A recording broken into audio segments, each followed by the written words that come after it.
రాష్ట్రంలో పండిన ప్రతి గింజను కొనుగోలు చేసేందుకు రాష్ట్ర ప్రభుత్వం సిద్ధంగా ఉందని మంత్రి ఉత్తమ్ కుమార్ రెడ్డి స్పష్టం చేశారు. అందుకు అనుగుణంగా రాష్ట్ర వ్యాప్తంగా 7,139 ధాన్యం కొనుగోలు కేంద్రాలు ఏర్పాటు చేస్తున్నట్లు తెలిపారు. ప్రాథమిక వ్యవసాయ సహకార రంగాల ద్వారా 4,496, ఐకేపీ కేంద్రాల ద్వారా 2,102, ఇతరుల ద్వారా 541 కొనుగోలు కేంద్రాలను ఏర్పాటు చేసినట్లు తెలిపారు.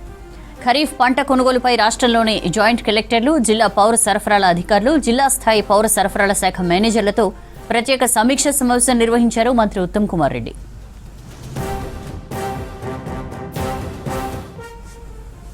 ఖరీఫ్లో 60,39,000 ఎకరాల్లో సాగు జరిగిందన్నారు మంత్రి ఉత్తమ్. ప్రభుత్వ అంచనా ప్రకారం 91,38,000 మెట్రిక్ టన్నుల దిగుబడి ఉండొచ్చని తెలిపారు. సన్నాలు, దొడ్డువడ్లు వేర్వేరు కేంద్రాల్లో కొనుగోలు చేసేందుకు ఏర్పాటు చేశామన్నారు.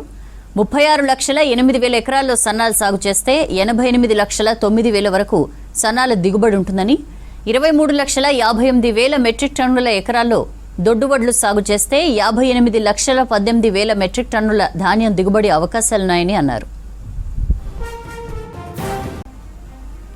గతంలో అవకతవకలకు పాల్పడిన మిల్లర్లకు ధాన్యం ఇచ్చేది లేదని మంత్రి ఉత్తమ్ కుమార్ రెడ్డి తేల్చి చెప్పారు. ప్రజల సొమ్ముతో అప్పు చేసి కొనుగోలు చేస్తున్న ధాన్యం అంశంలో అవకతవకలకు తావు ఇయ్యొద్దని ఆయన అధికారులకు సూచించారు. సరిహద్దు రాష్ట్రాల నుండి ధాన్యం దిగుమతి జరగకుండా కట్టుదిట్టమైన చర్యలు తీసుకోవాలన్నారు. ప్రభుత్వం ఆశించిన మేరకు సన్నాల దిగుబడి వచ్చిందన్నారు. 36,80,000 ఎకరాల్లో సన్నాలు సాగయ్యాయన్నారు. రాష్ట్రానికి వెన్నెముక అయిన రైతాంగాన్ని సన్నాల వైపు ప్రోత్సహించేందుకు వీలుగా 500 బోనస్ను అందిస్తున్నామన్నారు ఉత్తమ్.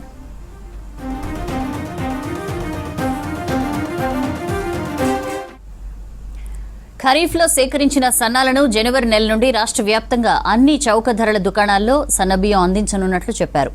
ధాన్యం కొనుగోలులో అధికారుల పాత్ర కీలకంగా ఉంటుందన్నారు. ప్రతి క్షణం అప్రమత్తంగా ఉండి ధాన్యం కొనుగోలు లక్ష్యాలను పూర్తి చేయాలని ఆయన అధికారులను ఆదేశించారు.